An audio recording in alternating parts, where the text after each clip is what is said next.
Hi everyone, thank you for coming to Art Atrium. This Artists in Conversation is part of our Voice and Identity exhibition. So first of all, I'd like to acknowledge the traditional owners of the land, the Gujigo people, the Bidiko people, and also the Gadigal people of your nation, and pay respect to the elders past, present, and emerging. This exhibition came about when we had the Voice referendum last year. I was a strong advocate for the Voice, and in a way I was quite disappointed in the end that over 60% of the Australian public voted against it. So I always think that, I mean, obviously it was never going to get up when we don't have bipartisan support. But at the same time, talking to a lot of people, I just feel that there is really not a lot of understanding about Aboriginal history and culture. So I decided that maybe instead of feeling terrible about the whole thing, we should do something positive. And so I decided to organize this exhibition where we invited 9 photographers. 5 of them are Indigenous and 4 of them are non-Indigenous. But the subject is about the Indigenous community and also about, leaders in the community who have done so much for our Australian society. So we have 5 Indigenous photographers and 4 non-Indigenous photographers. Among us, I also like to welcome Barbara McGrady. She's a photographer with this work. I think she started off as a sports sort of photographer. She always referred to herself as a sports journalist, but she's much more than that. She's basically captured so much of the urban Aboriginal community around Redfern and so on. And she was part of the Sydney Biennale, the previous one, and early this year, she had an exhibition at Chow Chow Wing Museum at Sydney University. Oh, still going? Oh, okay, good. And she's got an exhibition coming up in Campbelltown Art Centre very soon. So we're very fortunate to have her participating in this exhibition, and it's good to see her here. And then for today's talk, we have Blak Douglas and Sandy Edwards. Blak Douglas, you would know him as a former Archibald Prize winner, but he's also a photographer. In fact, he's actually part of a group photography exhibition I did about 3 years ago as well, and he was telling me that he's actually got a whole series of photos which he's thinking of publishing in a book. So he's got this body of work here, which we will talk about soon. But we also have Sandy Edwards, and Sandy is actually a fantastic photographer, but she's also a curator of photography. And in fact, for a couple of years, I've been talking to her about her curating exhibition in our gallery.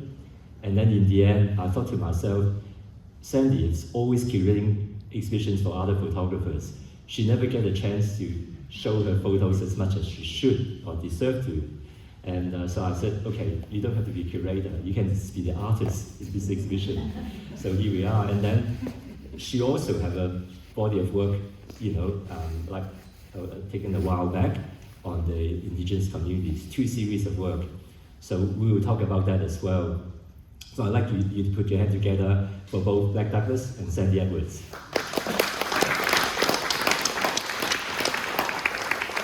And also for Barbara McGrady. Yeah. So again, thank you very much for coming today. I hope that you find it interesting. So we start off with maybe with Blak Douglas about your body of work. We take turn, like. You're in your alphabetical order. Yeah, Adam always remind me that he doesn't want to be the first. I think at the exhibition opening, I said we will get the artists talk about the work and its alphabetical order. So I asked for him first because Blak Douglas with D, but then said, no, Asher Milgate. I said, no, I'm old-fashioned. I belong to old school, surname, medical order. Yeah. So anyway, so Adam, I call him Adam because I always know him as Adam Hill, but he's Blak Douglas. This body of work is quite interesting because when I asked him, what would you like to show? And then he came back with this, so he's always very, ingenious in what he comes up with. So he's showing his 3 photos as magnets, and I don't know where he found the fridge HMV. I always know that as a record label or records, but somehow he managed to find one which is a refrigerator. So Adam, I'll let you talk a little bit about your body of work. It's based in Redfern, where Adam was living for a long time. So what's the inspiration behind this body of work? I'll speak without that. Oh, okay. If you don't mind, you can all hear me, yeah? Strong voice. Yeah. Well, the inspiration was living in Redfern for 17 years. I resided in a veritable crow's nest, which was on the corner of Redfern and Renwick Street, opposite the Commonwealth Bank. And Aboriginal Cafe beneath me, and so 137 Redfern Street. And a mural on the wall. A mural on the wall. It's still there. And the black circle over my doorway, which was the entrance. But it was a tremendous hub and also an incredible experience. It was the first time I've lived amidst gentrification. And I was raised in South Penrith, on Darug country, and then I moved to Sydney. At the time when I moved, I was looking for fuel for my art, and that fuel was to come from the block. And so it was the epicenter of politics at the time. Throughout my time, for 17 years there, I witnessed the gentrification of the block, as you all know, and also the times when Auntie Jenny Munro was holding a tent embassy there on the block and a continual burning fire and whatnot. So it was a no-brainer to not focus Redfern and the block as fuel for my work for painting about social justice. And that's why I chose there. But of course, during that time, as they say, as I later experienced in Marrickville, where my last studio in Sydney was, when you start to smell coffee beans being roasted and hops, it's the end is nigh. And so what you're literally seeing is that Redfern, Newtown and the surrounds were then the last bastion for artists. Marrickville is now the last bastion for artists, and slowly, as places get developed, people are being pushed further south. And so my time on Redfern Street was really quite interesting. When I first moved there, it was like LA. There were still shutters on every shopfront window. There was argy-bargy happening on the street every night.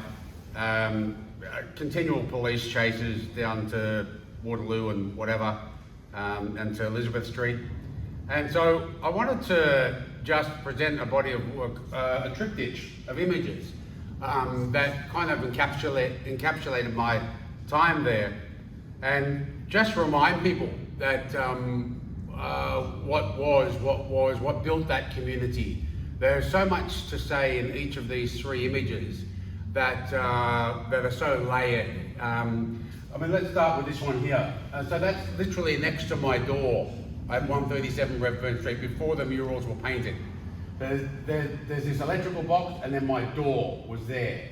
And so I would come out, and then there was this here. At the time, somebody was tagging on various buildings, but particularly on the cop shop buildings, which now house an IGA, a Woolworths at the bottom, and the police station is above.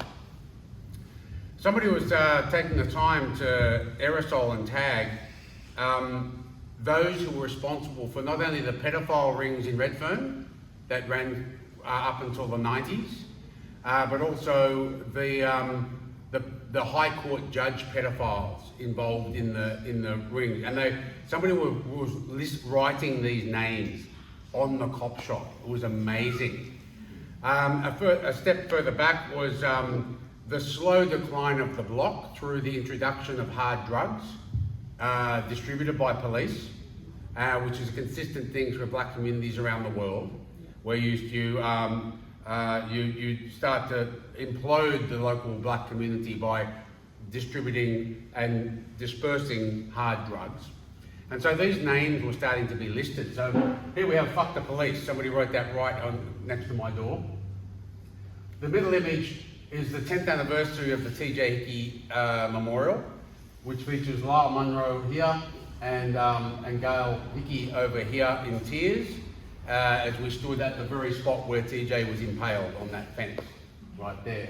So I followed that that march for 10 years and photographing it along the way. And arguably the most poignant image is this one, and which features Brother Boy there being accosted by 6 police unnecessarily, and he's got a very quirky look on it. It's as though he's pointing to that copper, we say Gunji for the cops, as though he's pointing to that Gunji saying, "Don't I know you? When you dated my sister, or didn't you lock up my nephew, or whatever, you know?" They could be saying anything. But if you come and have a closer look later on, over here is old mate walking down, and I captured that moment, that iconic moment, where old mate's walking along that footpath, and he was the kind of, you know how we have the big banana and the big pineapple and the big one. If you could have the big bogan, it's that lad there, because he religiously wears an Aussie flag singlet, with proudly displaying his considerable girth, and wears that every day. I'm kidding you not. Through winter, every day he's got his Aussie flag singlet on, and walks around as like a powerhouse to the right wing Australia. And he just happened to be walking along to dot the I in that image, if you will.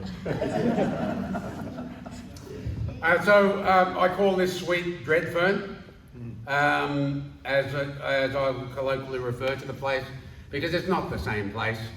It's pretty hard. It seems like, I'm going to speak colloquially amongst everyone here, or candidly, if you will, boldly. But yeah, it's pretty certain that the block serves one family in general today, and the descendants of one family. And so you can't call it the Aboriginal precinct that it was. It's not. It's become a, you know, Trumanville, if you will, of, I mean, you think they could have at least added some colour to the pigmentation of the abhorrent bang-up apartments. You know, why would you build white apartments on an Aboriginal precinct? And just throw some ochre yellow pigment or ochre red pigment into the colour, you know, to just remind people. And so I remember at the very launch of the community centre, when the last remnant elders and last remnant residents of the block were still there. I think it was Clover Moore at the time, or it might have even been former Governor General, Marie Bashir, was doing the launch under a marquee at the block. And as she was speaking, Uncle was sitting up the top, yelling out, reminding everyone that you've killed it. You know, you've changed this 4-hectare precinct, which was handed back to the Aboriginal community, and now you make a community centre that has a toilet with a blue light in it to prevent people from injecting, and then you chase the jarjums, the little mischievous jarjums, out of the community centre because they're running amok. That's not what Aboriginal community is about. And then Uncle was right there. He was saying, you are beginning to whitewash this place. And ever since they built that community centre, which I have a mural featured on the side of it, I observed what took place in the block. So it's not the same place. And so I thought, how do we tell this story? I wanted to highlight by creating this suite of fridge magnets, because I want people to think and be reminded about the reality of Australian society. And that is that the harsh realities are omnipresent for First Nations peoples. Back to what you were saying, Simon, about the referendum. You know, there's justification in voting no. There is justification. And that's because if you listen to people like Michael Anderson, Michael Anderson, and you listen to Lyle, you listen to Jenny Monroe, people are going to say, justifiably, that we're not to be written into the Australian Constitution. That's not what being First Nations people. If you're going to seek sovereignty for your peoples, like Gillar Michael Anderson has done for the Uwellai Nation, you don't subscribe willy-nilly to the banner of being Australian. And it's a very important step to note. And the results after that vote took place was I had some really interesting encounters with some decidedly bogan brethren of mine from Western Sydney who came up to me and said, look, I just want to let you know, I didn't vote no because I don't want Aboriginal people to have a voice. I voted no because you fellas shouldn't be written into the Australian Constitution. Wow, that's really remarkable to hear that. So we must consider that, you know. It's not all sour grapes. What is disappointing is that for whatever reason, Jacinta Price and Warren Mundine, I should correct myself because John Mundine added the inflection to not be associated with his brother. Yeah, John Mundine, Warren Mundine. Okay, and so why those fellows are, apart from being on the Liberal payroll or the National Party payroll, go the way that they want to do and push their rhetoric, it's a slightly different story. But nonetheless, we bring it all back closer to home, and I wanted to frame the triptych of magnets in a very illustrious way, and that was by finding an old school fridge. So I simply went on eBay and Gumtree and looked for a vintage refrigerator, and lo and behold, comes this one, an HMV. You can't get more succinct in your message than a His Master's Voice representation as a frame for what's happening to Blak community en masse, yeah? And so thankfully it's a young mate in Colleton who was decided the word convincingly on some kind of illicit substance when I picked the fridge up, but along comes this fridge here. Just to cap it all off, is the vintage flour, sugar and tea canisters, just to emulate Uncle Archie Roach's famous words in Mission Ration Blues from Sensual Being, the album in the early 2000s. Flour, sugar, tea, on and oh, it's what's killing me. And so that's how I chose to tell the story. Collectively, it's called Frigid Nation, the installation. Yeah. Thanks, Adam.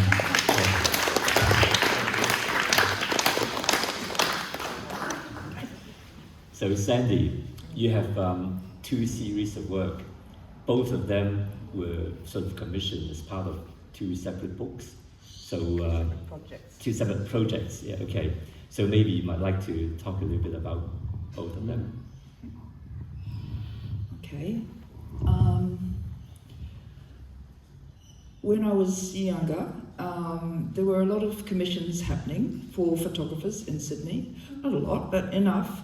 And I just happened to be around at the time that the Australian Centre for Photography was kind of in its heyday. It had an exhibition centre in one part of Paddington Street, and then 2 blocks down the road they had a workshop where students would come.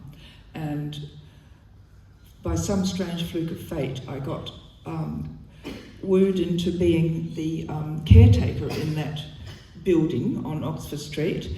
I had to move more or less overnight from my group household in Balmain and move into the upstairs part of where the workshop was happening so that I could be the caretaker. I could double as the caretaker. Anyway, I thought, okay, it's a pretty good offer. And actually, Anthony Browell was very pivotal in that. He was the person who was running the workshop downstairs, and Anthony's still going strong. We had a photographer's so-called tug lunch yesterday at Bundina. We didn't have the tug, but we had the lunch, and in which all the photographers bring a photograph each, and they explain what the photo's about and what their interest in photography is about.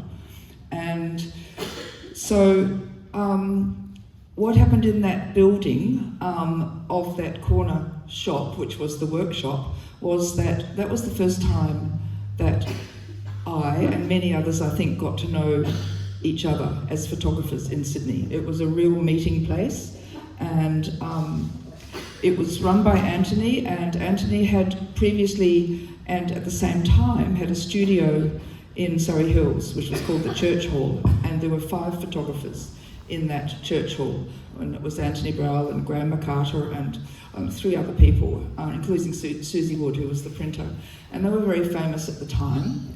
And yet Anthony was then running the workshop, and he used to arrive there at 9 in the morning and say, "Sandy, where are you? Come down to work." And it was a little bit invasive, but it was also very exciting, and I got to meet all the photographers that existed in Sydney simply through that job. And then there were quite a lot of, the actual exhibition centre for the Australian Centre for Photography was, another, as I said, 2 blocks further down the road, and quite a few commissions happened out of that institution. One was the CSR Refinery Commission, and I got myself into trouble in that one for politicising the words under the photographs too much. And the Australia Council had to take a vote on whether I had to get rid of the words or not. And I was voted to get rid of them, and only one person said they didn't think that should happen, and I'm forever grateful to that one person. And so that was one commission, and then more importantly, coming after that was the After 200 Years exhibition, which is one of the series on the wall. And that was run by AATSIS in Canberra, and they hired something like 20 photographers, and they said they would give them information about different communities. So each photographer was assigned a community, and you were sent to that community to take photographs. And the idea was that this was a lead up to the bicentennial, and the book that was made as a result of that was the document for what was happening in Australia in 1988. I was first sent to Brewarrina in 86, and I went back 3 or 4 times before the photographs were finally selected and created into the book. And it was the most mind-blowing experience I'd ever had to date.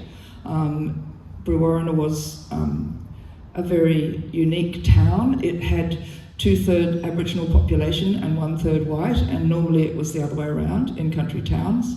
And so it was considered a significant town. It's near to Dubbo. Dubbo is its nearest big centre, and if you go to get pick up a baby that's just been born, you'd be going to Dubbo, and you'd come up on the bus with the baby.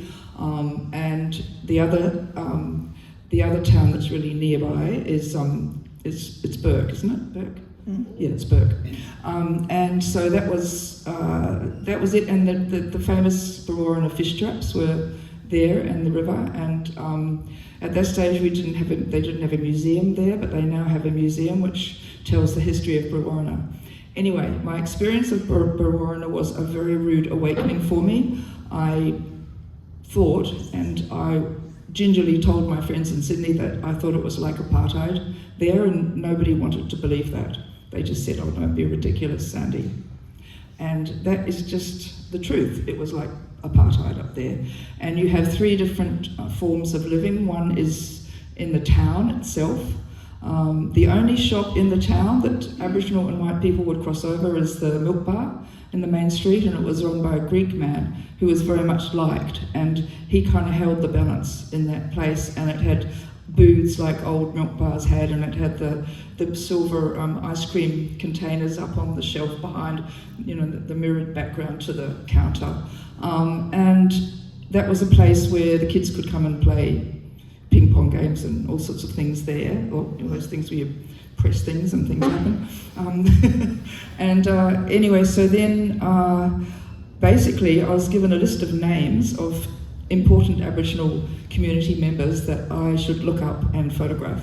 So it was a list of about 12, 15 names. So I had to go and find those people and take their photos. And that was absolutely wonderful because you just got to see everything and get to know people. And the story in Brewarrina is that if you go once, you're a blow-in. If you go more than once, then you're not a blow-in. So I was a blow-in for the once, and then I went back several times after and I got accepted. And so the bicentennial happened, the book was made. I met some wonderful photographers through the book. One was Ricky Maynard, and he was actually working at AATSES, and he was the printer, the darkroom person at AATSES. And he's a wonderful photographer as well as a wonderful person. And so I got to know him, and then I got to know all the other photographers that were in the book when the actual bicentennial happened. There were a lot of demonstrations in Sydney during or in the lead up to the bicentennial, and I got involved in going to those demonstrations as well and photographing them both in black and white and in colour.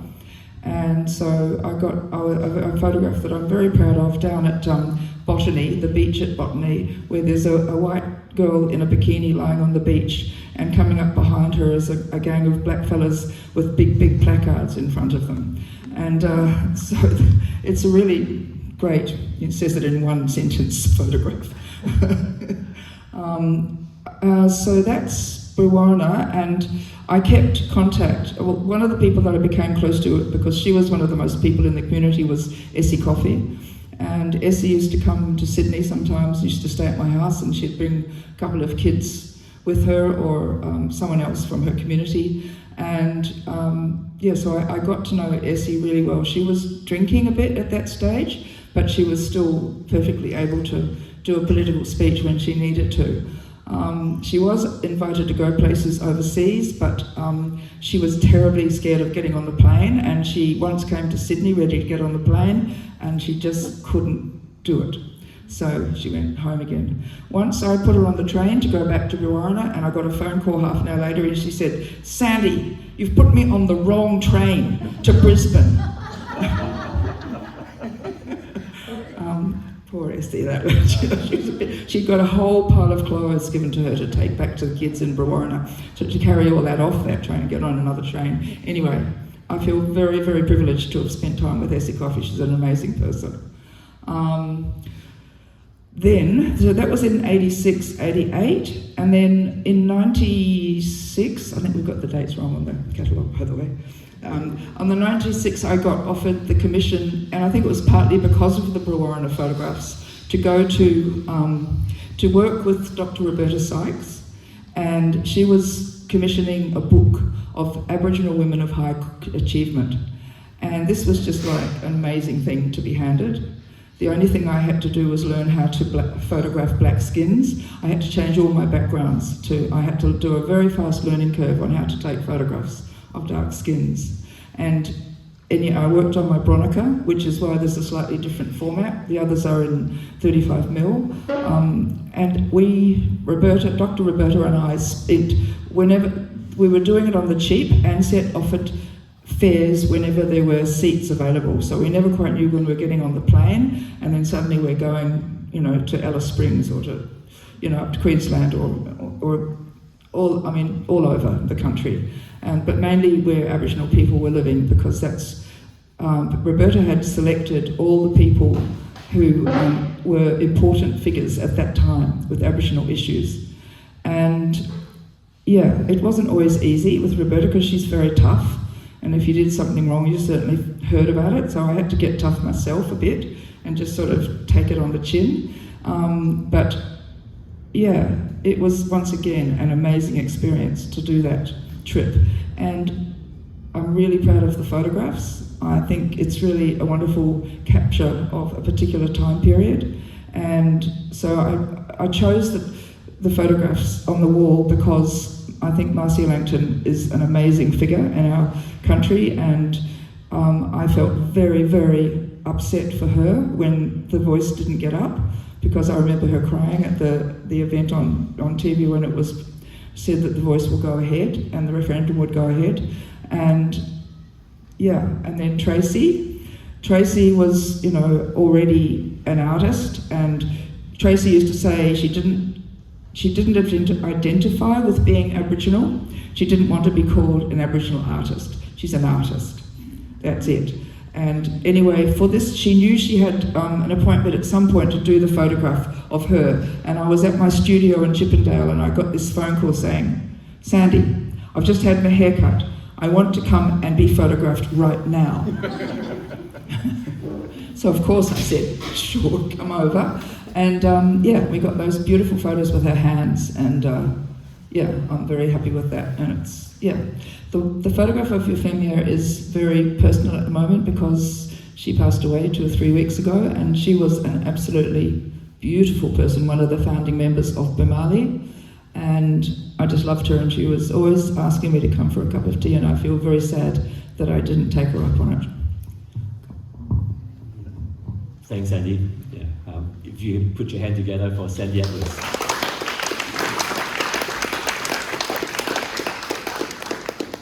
So, photography as an art form sometimes is seen as a sort of poor cousin to other forms of art. So, but it shouldn't be. So, I'd like to get each of your opinion on that, and also how you decided that you want to be an artist photographer. Maybe we start off with you first, Sandy. I spend all of my time when I am mentoring photographers telling them, you have to decide whether you're an artist or not. Otherwise, you will be trapped forever being seen as a photographer, and photographers are not taken seriously enough. And so, that was one of the things that I learned. I have been privileged to work. I was working at Stills Gallery for 27 years. I worked as a photographer for 15 years, and then I went to Stills Gallery for 27 years. And as the last 3 or 4 years of that, I started my business Art There, which was to mentor photographers and help them have exhibitions. So one of the problems with photography is that you're not seen as an artist because you are somehow tainted by being commercial. And I don't agree with that, but that's the way a lot of people think. It's like, if you think about what sort of art you see, which sort of photography you see in art galleries, it tends to be more conceptual, it tends to be more analytical, and it requires a certain kind of person to be able to operate and get themselves accepted into the art world. It's a hard job, but you have to totally believe in yourself, and the trouble is that when you start out, you don't know what you're doing and you don't necessarily believe in yourself. So I'd say the sooner you can get to believe in yourself, the better, and just sort of kick yourself up the bum and say, look, I'm as good as the next person, let's just put something out. But the problem with photography, I always say photography has never been totally in the room. It's sort of inside the room, but it's outside the room. And because, and if you look at, it's mainly more like this in Australia than it is overseas. You go to America, there's galleries everywhere. There's photography galleries everywhere. Like I'm talking about New York, and it's not really not the whole of America, but there's a lot of fabulous photography to see in New York, and they appreciate vintage photography equally to contemporary photography, and they embrace all comers. Now in Sydney, we have one dealer in Sydney, and that is Joseph Lebovich. So Lebovich Gallery looks after vintage photography. Nobody else I know does. And it's the way it is in Australia. And I think what happened when I moved sideways from being a photographer to being a gallerist was that I had to really learn quickly. And people were always coming to the gallery asking if they could have an exhibition. And then when I couldn't say to them, you can have an exhibition, then I would be tutoring them about where to go, to look at this gallery, to look at that gallery, to do, like there are plenty of spaces out there, and you really have to just get to know the art world in order to be accepted. You have to understand how it works, like anything. So, photography is a tricky thing because you have to do something amazing to get noticed, but it's possible, so just go for it. So Adam, I know you had your training as a graphic designer to start off with, but then obviously you're very well known as a painter. But obviously you are a photographer as well. So can you tell us about your experience in that? Yeah. Oh, you I want to compliment a few things here. First of all, we'll go back to what Tracy said.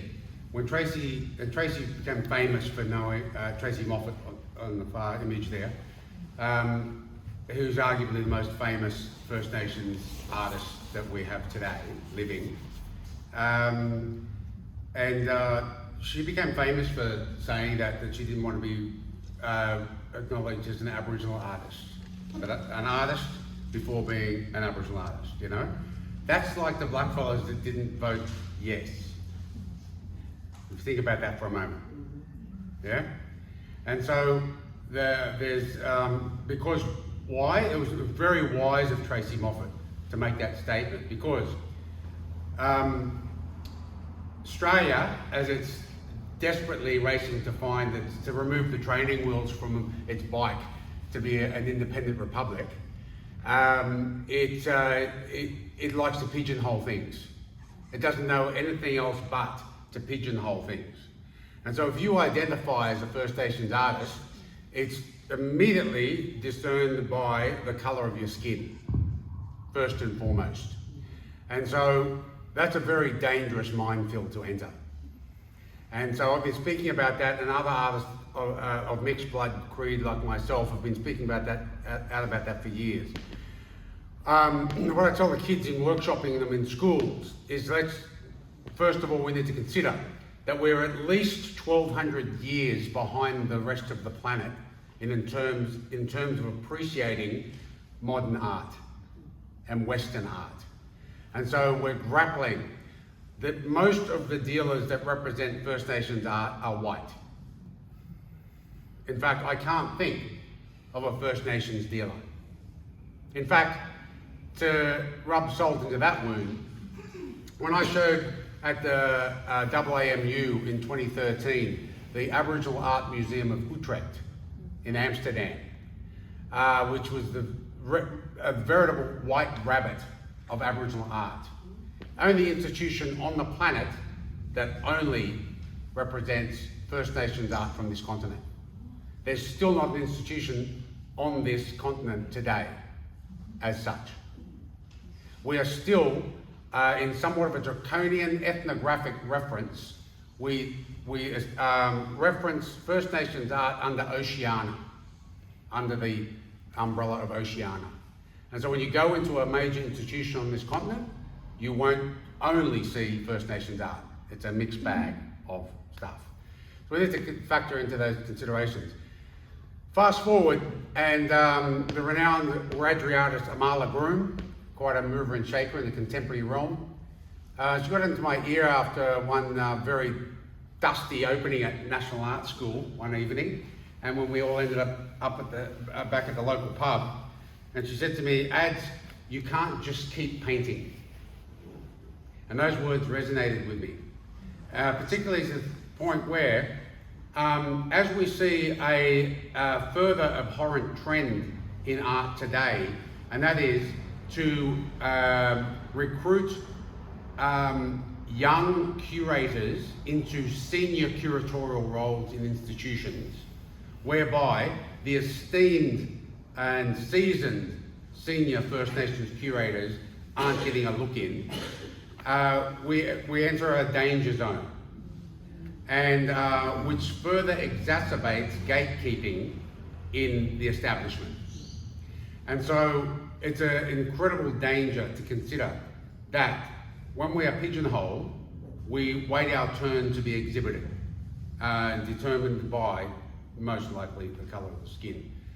And so when she said that you can't just keep painting, that sent off alarm bells for me, because why do we have to keep revering the former great artists that were renowned for either printmaking, painting in particular? So let's take a couple of examples. Margaret Preston, so remains as a revered printmaker. Brett Whiteley, Jeffrey Smart, as painters, but all of a sudden, now the young curators are seen as malleable in these positions in art authority in institutions, and so they become more of, if you excuse the reference, but I'm well qualified to do so, become more of maybe, if they're lucky, a house nigger as opposed to a field nigger. And so you get to come into the gallery, but just beware, you're always under the guise of the mission of the plantation master. And so this is a danger thing, and this is why they don't recruit senior peoples into curatorial positions in First Nations art. And we know of one only too well who will bang on about this till the cows come home, who you hosted favourably on your couch just recently. And he is missing out consistently. We're talking of the eminent John Mundine, who is consistently missing out on senior curatorial roles in major institutions on this continent in favour of the more malleable and stars in their eyes young First Nations curators who won't argue with the plantation master. There's an incredible danger to us. So, what happens when those people who don't speak to the plantation master in those positions, what happens is that artists like myself or emerging First Nations artists are made to jump through continuous hoops for the Barnum and Bailey circus that is First Nations art today. You need to diversify. Oh, you need to show us, the white people want to see just how much you can entertain the white, think of Django, the movie Django. Yes. Yeah? Make the two blackfellas fight in front of the fireplace, the entertainment of the plantation bosses. And that's what they want us to do. You can't just stick to your celebrated medium. No, you've got to diversify. And that's what Amala Groom was saying, and it's really interesting. And I can't be disproven on that from my observation of where we're going with Aboriginal art today. And so what happens? Blak Douglas comes out and creates a body of photographic work. Oh, but don't you paint paintings with clouds in them? No, we can't offer you a solo show at Monash in Melbourne because it's too fresh, too close to the Archibald, which is only 2 years ago. There you go. Yeah. Right. Also, I just want to talk a little bit further about photography. So I'll ask the question for Sandy first. Some photographers tend to stage exactly what they want, in the photograph, and others are happy just to carry a camera around everywhere, and they tend to do works in situ when it comes, at the moment. So, how do you think of each of those practices, and what do you do yourself? There are more practices along the spectrum. Yeah, sure. Well, you've got the history of photography, and it started out as documentary. Documentary photography is you record what you see in front of you. You don't change it. You just observe and do not intervene. Staged photography is something that you create, and that is in a way much more what we see as being an artist. That's another reason that photography is not always in the room, is that it is not being appreciated. Documentary photography is not being appreciated equally to the art that gets into art galleries. So it's like you're kind of pressured somehow from behind to do something of a different nature. Now, I am not saying that, I don't have any investment in either. I'll have to say I do have a lot of investment in documentary because that's where I came from, but as a curator, you can't have an investment in any one form. You've got to take all comers, and I'm always looking for something new when I go to film. I love film as much as photography, and what's happened is, at the time when I was starting to work at Stills Gallery and I was having to look at the photo artists that were around in Sydney, someone like Anne Sahelka comes to mind. Anne was always staging work, and she continues to stage work, and she admits that she doesn't find it easy to photograph people like straight. She likes to be able to control and manipulate the photograph in order to serve the subject matter that she's interested in putting forward to you. And it was when I became a photographer, when I decided to become a photographer, I was doing a lot of portraiture. I was photographing actors. I was photographing for the Age newspaper, which was another amazing gig to get for 10 years, where I was photographing famous people, 90 famous people in 10 years. And they were coming from overseas as well as in Australia. Now, once again, how do you talk about a portrait? Is it a staged thing, or is it a shooting what's in front of you thing? No, that's a bit of both, you know. I found myself in hotel rooms thinking, how do I get rid of that painting that's screwed into the wall there so I can not have it in my photograph?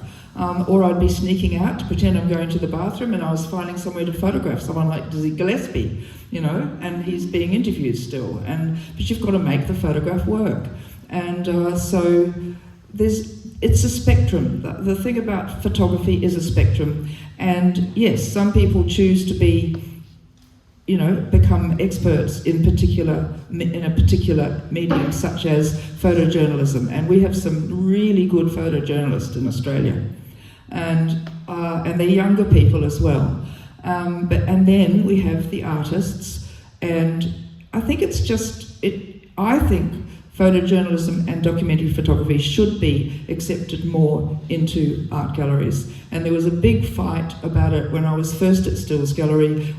All the photographers were up in arms because photojournalism and documentary photography was not being accepted into galleries, and they were really pissed off about it. And so we had to go through a lot of meetings and talks about that.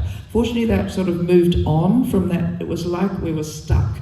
And so, yeah, it's really complex, but nothing changes. Nothing stays the same, sorry. Everything changes. Thanks, Sandy. So, Adam, now that you decided to diversify into photography... Just for you, Simon. Oh, okay. Just for you. Right, good. Yeah, so what's your view on, how you perceive your photography as an art? So you just got me thinking, and when you say there are so many great photojournalists, has anybody else but me noticed that you can count on one, maybe two hands, the number of Aboriginal photographers that you know? A great one is sitting before us. So Merv Bishop, Tracy Moffat, Michael Riley. Yeah, Michael Riley, Ricky Maynard. He's going to struggle to get past two hands of greatly known. And why was it Uncle Merv who remained the most celebrated First Nation journalistic photographer? And we haven't really, apart from Barb, still being represented and printed in media. Obviously, it's hard pressed to get an iconic image as such with Vincent Lingari there and Gough today because of the white-dominated media ownership. But we're actually not working hard enough. And back to what you're saying, how it's entirely justifiable. I often feel for photographers compared to visual art. Sure, you've got the Pulitzer and some great prizes in the world, but particularly in Australia, Moran perhaps. But very hard to get that recognition and be embraced holistically as an artist. And I really fear for I feel for the lackluster efforts of Australia and its part to nurture and foster, particularly First Nations photographic representation, in the future. And why I'm concerned considerably of that, particularly as we're sitting here amongst the photographic greats, is that I know for a fact that it doesn't do enough for looking after visual artists. And I'll just give you a point on that one. The Archibald Prize major sponsor is the ANZ Bank. And after I won the prize, I took it upon myself to nurture a couple of babies in my basket. And one was that I was encouraged to open the new bank account partly to try and evade the ATO, who were chasing me immediately for the 30K that I was owing to them after winning the prize. And so I was encouraged by my account to open the new bank account. So I thought, well, why wouldn't I go with the major sponsor of the Archibald Prize? So I went down to Broadway, sat there with the clerk, and we're going through the vocations. Do you think artists came anywhere close within their sphere? Anything close to being an artist? Photographer? Forget about it. And so I'd done 4 corporate dinners with the ANZ Bank, both sides of winning that prize. And I'd met all of the upper echelon, upper tier executives, and so I still retain some of those business cards. I emailed them and say, I just want to let you know that we're not actually listed on your database as artists for a vocation. Do you reckon you could change that? 2 years later, 2 Archibald Prizes after, and they still haven't changed that on the database. They haven't added artists there. Nor has the New South Wales government, when I got recently an email that, you know how you get those emails as a supplier to the New South Wales government, and you update on the system, artist is not there either. So we are really struggling, and we must speak out vocally about this. It's led me to wondering whether we start a petition. You know, I'm sure we can collectively pull some votes behind a petition to get this changed and legislated within at least state parliament. I know this guy here's got some contacts, so I think we should all aim towards doing that. Okay. Yeah. Thank you. So, look, I think I'm often wondering, like many of yourselves perhaps, particularly our esteemed photographers, have we entered a point of no return in the dangerous realm of smartphones and the technology in smartphones, where perhaps colloquially most people think that they are now a photographer?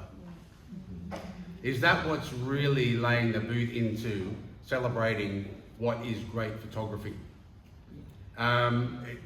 Everybody having their own Instagram account, which is, you know, the pros and cons of Instagram. I guess the pros are that you can self-promote yourself beyond commercial representation in a gallery, and you can reach many more people instantaneously with your posts. But I just feel that and that's probably a question for the photographers, and has this been discussed in forums that I might have missed? It's a big concern. Well, Head On was founded by Moshe Rosenzweig because he was unhappy with the portrait prize at the Art Gallery of New South Wales, and there was a Salon de Refuse up at S.H. Irvin Gallery, and he just made a decision to create Head On so that it was separated out. That photography was not chosen by an art gallery that may not know what it's all about, that it was actually something that he wanted to drive himself. Now, Moshe has around, does anyone know how long Head On's been going now? About, Lisa? 22 years? I don't know. Anyway, look, Moshe has done an amazing job. But Moshe is much more in the school of documentary and photojournalist photography. He's not as familiar with art photography, and so any organisation is driven by the understanding and the knowledge of the person. Moshe has done a fantastic job. He's constantly in need of money. He has never been given sizable money from any agency. It's just ridiculous. And he's just angry all the time about the City of Sydney not giving him sort of 5,000 or 15,000 or something, even that. It's nothing. And he's managed to run it himself, and this year he's had to cut it down because he hasn't got enough funding. I sometimes get annoyed at his constant anger, but he is driven by that, and I think he started the competition out of that, so we can't take the anger out of the man. As his partner Anita says, oh, just don't worry about him, he's Jewish. But anyway, so I think Look, there have been, and then there are other organisations that have started in Sydney, and then you've got the ACP in the middle of all of that, and what's happened there, and all of the problematics about that. And we've got someone in the room, Marilyn Fesco, who was very close to trying to, and she was actually very pivotal in getting the powerhouse to take the ACP collection. And then we've got to wait there are things happening now, but we've got 3 years to wait before we can see things back up on the wall again, right? Marilyn, you can say something about this later. I wasn't pivotal. There are other people who were much more pivotal than me. I was really part of a team that wanted the best possible outcome in the rather powerful circumstances. And I was a late co-optee to the board in all of that. I don't want to overstate my contribution. Well, I have to acknowledge you, Marilyn. It's 20 years then. 20, thank you. Thank you. Thank you. So, you want to say I something? just wanted to, perhaps before we begin, I just wanted to thank you for taking the initiative to stage this show. Me too. It's a tremendous move.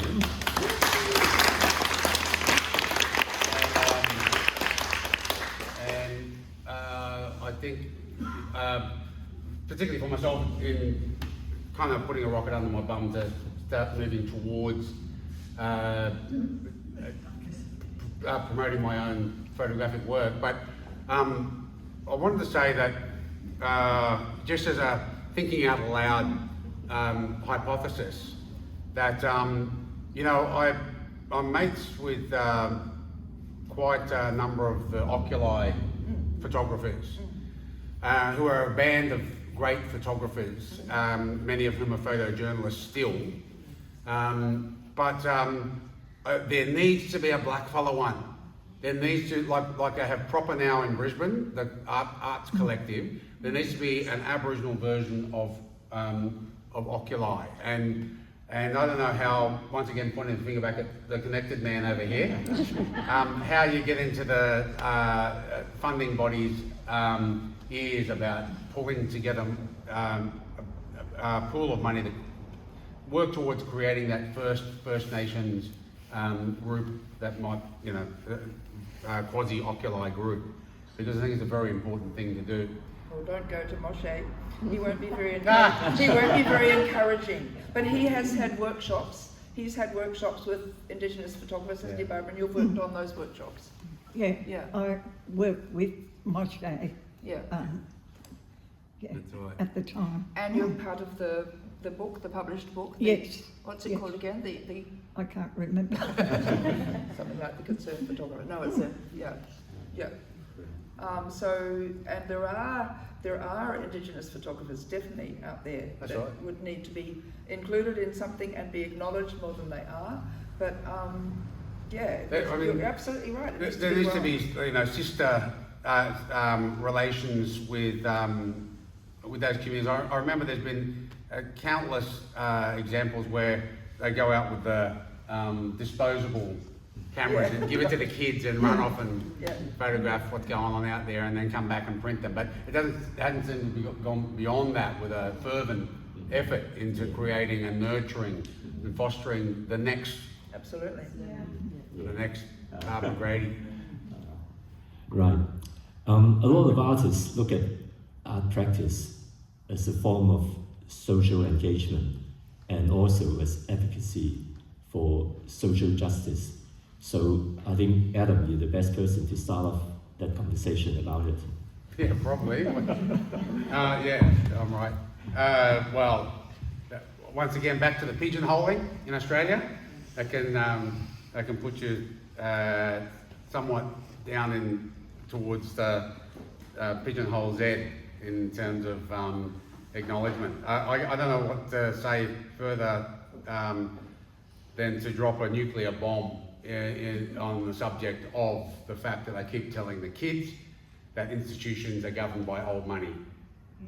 So how do you expect, and I know for a fact that they don't collectively, which once again is back to the trouble with young malleable First Nations curators. I mean, let's just highlight that one again. How the fuck can you be a curator at 28 years of age? What have you seen? And people are actually studying curating. studying, yeah. Where do they all go when they come out of there? I know, exactly. So, Take the money and run.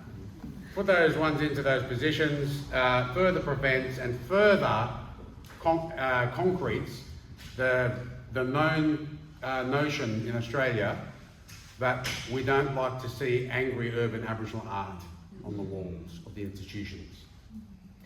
They might get a little bit tut-tut and having a Bill and George occasionally, or a Wanda Villa. It's a little bit edgy, but let's face it. Actually, I've not seen major expose of Gordon Hookey in the Art Gallery of New South Wales. As in a major exhibition, Yeah. not an expose as in Yeah, but is it Quagoma? Yes, because every other state, another little bomb to drop. If you're not really familiar, but every other state seems to really look after their First Nations artists a lot better than New South Wales does, and so you'll get a greater representation, a greater diversity of hard-edged works to see in those institutions. And so we've got a long way to go over in the place where Simon has a decided connection with. So I don't know what to say about upholding the political stance. And you wake up each day, I certainly, having reached the halfway mark, the half-mile mark in my age, I wonder whether am I just pissing in the wind continuously here? My works, I know the institutions aren't tripping over themselves to buy what I really want to paint about Australia. So what's the point? And so hoping that the seeds that are being planted in the curriculum and having your work studied in the curriculum by young students, we are, I think a generational change is imminent. And we see that change is taking place. And hopefully in 20 years' time will be a different landscape for what is permissible to be hung in those galleries. I mean, honestly, are we really a collective society that can't withstand nudity en masse? I mean, we are as, it just aches me to think that we're not moving anywhere forth since Thomas Keneally coined us a nation of teenagers searching for an identity. What are you talking about nudity? What are you meaning by this? Well, you know, I must that we don't get to celebrate it en masse. When what's his name? What's our mate's name from New York? The hardcore photographer. Tuning. Huh? The one who brings the people. Spencer Tuning. No.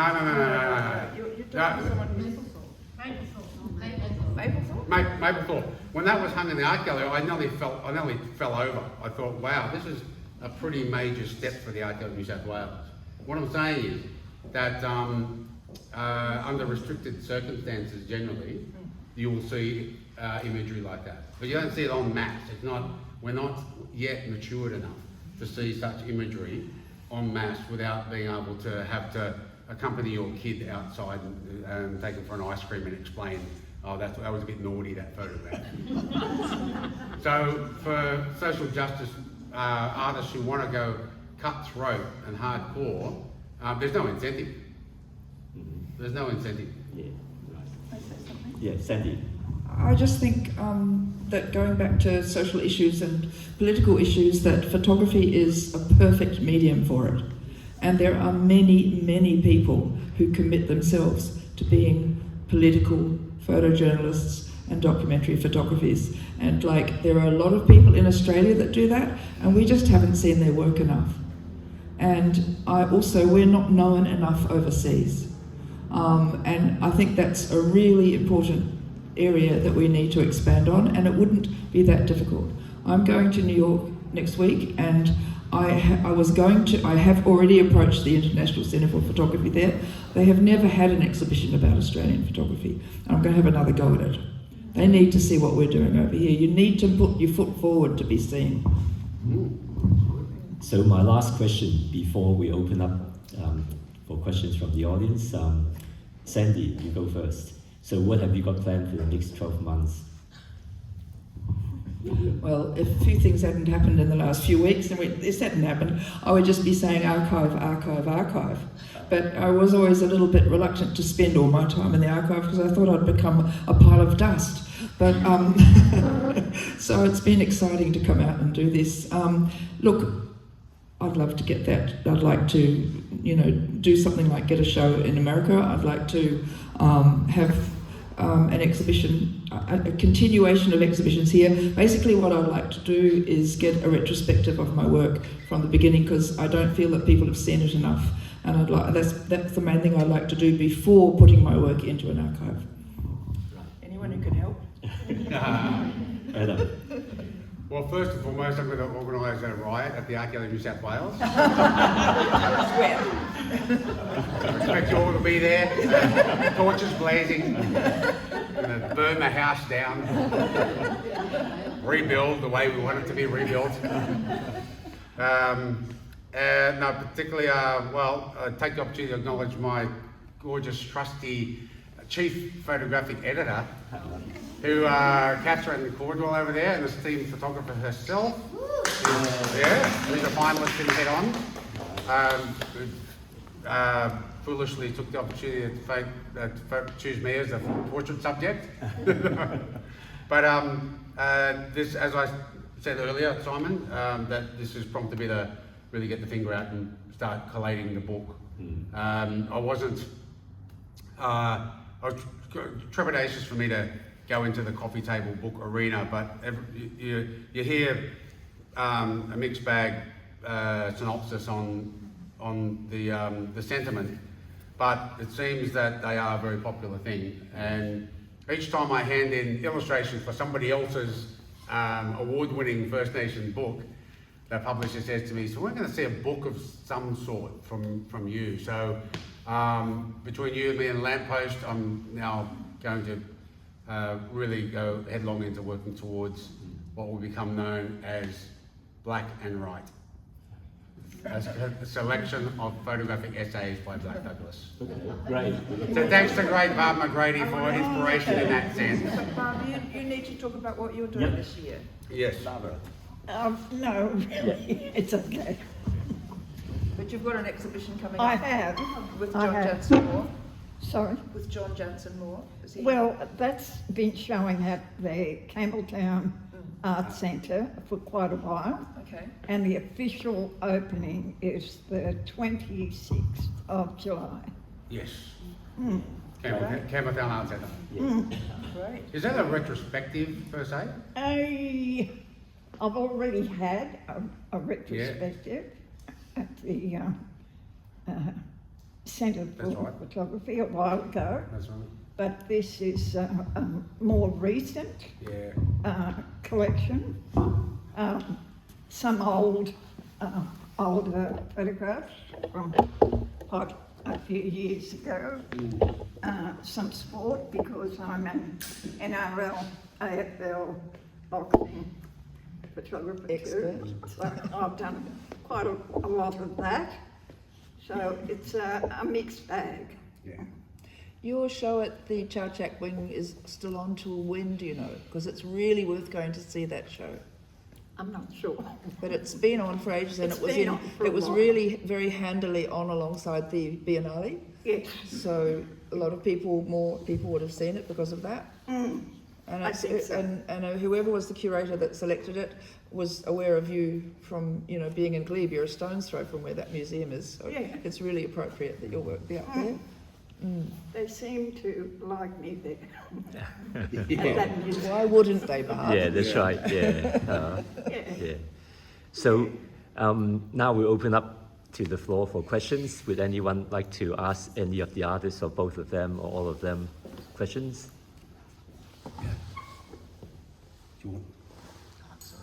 No?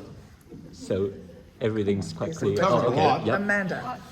I was just interested in I'm good, thanks. the portrait, Sandy.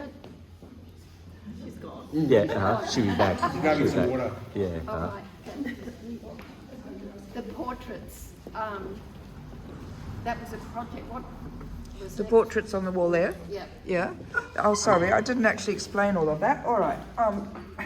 The book with Dr. Roberta Sykes was the was the selector of all the women who I photographed for that. Right. And it was in AN 96, I think it was published. Right. Yeah.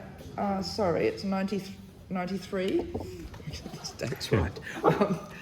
So basically, this was, you know, they already had got a publisher for this book.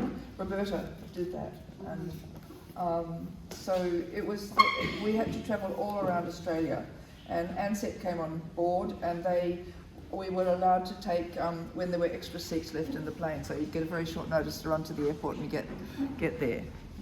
So that's how that book happened, and I got to meet all those fabulous women. I've got a comment. It's just regarding the documentary photographer and constructing the image. I know from talking to Mervyn that his most famous photograph, This one? that one there, Yeah. actually, they were the Whoops, you okay? the handover was happening under the shelter, under the tin shelter, and it was actually Mervyn said, "Why don't we move this outside for the blue photo?" tarp. Yeah. So That's right. yeah, I've got a story to tell about that. Penny Tweedy was there as well. yeah. She was a little bit jealous that Mervyn got all the attention, but I think it's highly appropriate that Mervyn get the attention. She had the same shot All right. in colour. Yeah, wow. Bit tough, eh? Yeah. But meant to be. Mark. Just a question. I noticed you talking about smartphones and the impact they have. What do you think about AI? Oh, another problem, isn't it? It's I noticed that they're having to have a disclaimer in a lot of art competitions now.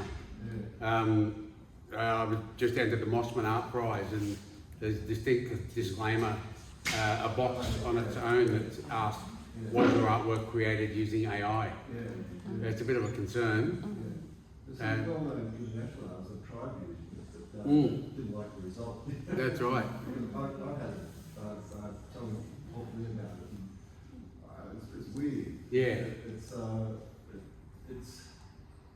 tell you what to write even, you know, and it has good points, but it's not like I would, you know. Yeah, I mean, there's like everything is good and bad. Yeah, so my opinion is that it's another one of these pieces of technology that we have to learn how to use it. You know, and it's possibly very dangerous, as some people are saying. Yeah, that's right. I'm trying to foresee some optimism in it. I've already seen the effective and positive use for my entertainment, and that is the parodies that are being created about Trump and in a political sense, you know, in terms of animation and whatever. And So the thing about smartphones and access to photos, I mean, there's millions and billions of photographs out there now, and how that relates to who's a photographer and who's not a photographer. It's an interesting dilemma, right? We could talk for a whole day about that. We need a seminar on that one. But I tell you, what was it you said before? Sorry. It was about. Sorry. No, you said something. Oh, I know. I read an article in the paper yesterday that said AI is going to be able to tell us earlier than ever when we've got Alzheimer's. There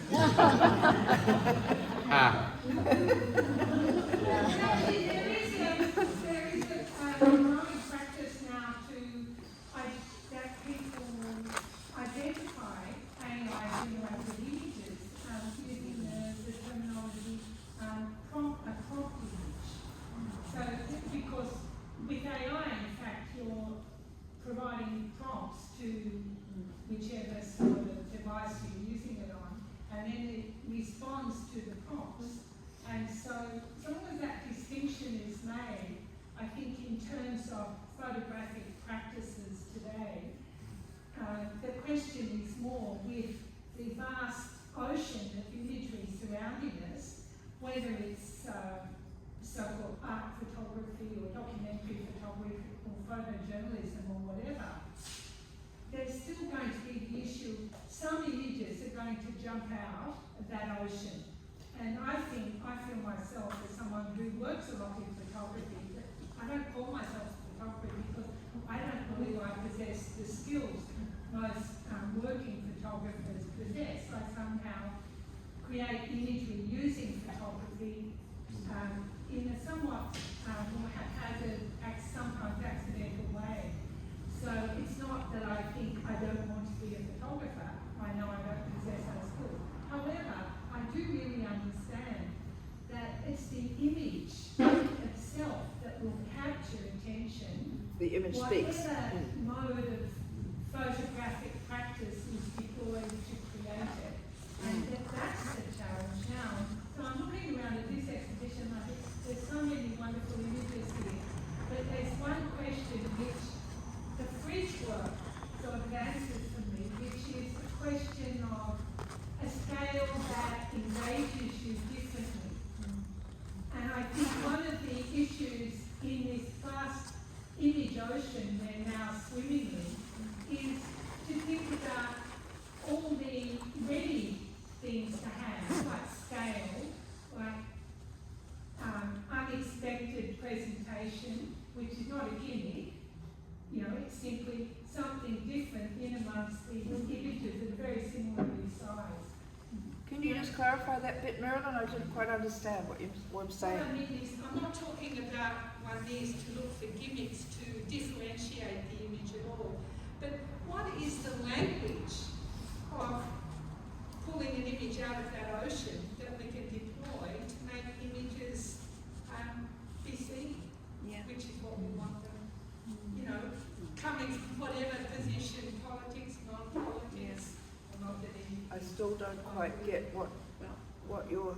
What I'm saying is, there's things like scale, things like surprise, what makes an image be important or worthy of our attention.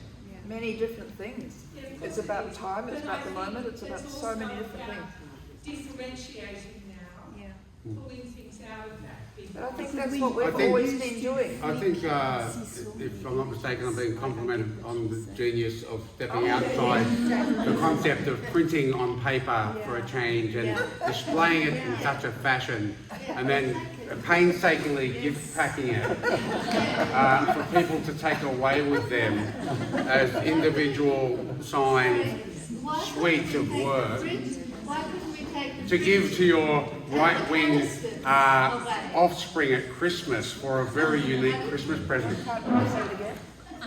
Excuse me, why couldn't we take the fridge and the canister? You can take the whole lot. The actual whole installation is available as Frigid Nation, or you can take away one of 31, an addition of 31 for each of the Prime Ministers thus far, available over a gorgeous lady over at the sale desk over there. Thank you all for giving up your time and coming along today. Thank you. Put your hand together for Blak and thank you. Yeah, one more question. Sorry, one more question. Sorry, the question around the prominence of smartphones and everyone identifying as an artist, as a photographer, and also we spoke about you make that transition of I am an artist and I'm going to throw myself into this. What would your collective advice be to younger folks who are looking into exploring that as a career, being an artist, but their smartphone most likely is... Look, lots of people are using smartphones now for exhibition. Yeah. And do you think that and movies, how does that sit in terms of the commentary around, this is... It's a great question because most of the photographic prizes now have a category for phone photography. So it's interesting to say, that was quite a Tracy Moffat comment, to say I'm not really a photographer, but I take photographs with my phone. And that's also possibly not further aiding what we were discussing about photographers being taken seriously as artists. So maybe that's the positive side of smartphone photography, that it's building a massive it's building a greater legion of photographic nous than visual art is. That's a positive and optimistic way of looking at Well, it. And people are snapping. You're just confined to an A3 print, really, from most phone photography. That's fine because you'll get a quality print at this size. So why not nurture that? Why not foster that? And more people should, perhaps more of our community and young people should be entering those categories in the great photographic prizes that exist today. There are still no rules. You can do what you wish. You don't. I remember being told when I was young, when I was printing, Robert McFarlane would say, "You've got to print on a grade 2 piece of paper," and I go, "But I like grade 3. What's the matter with that?" And somebody, because you're young, you don't know. You just need to listen or look around. It's the effect of the medium. I mean, there are certain rules in photography if you want to be seen as a pure photographer and you want to show and sell prints. Then it all changed and you weren't always buying a print, you were buying an object because it's mounted onto a particular kind of material like aluminium or something. Like, things are always changing and new things emerge, and you have to, anything goes as long as you can be seen and heard in the right. You've still got to understand what the channels are to get there. Yeah, so not only make art, but go out and look at what everyone else is doing, talk to them, have a look at their stuff in their studio or whatever, and just, get more confident. Okay, thanks everyone. Yeah.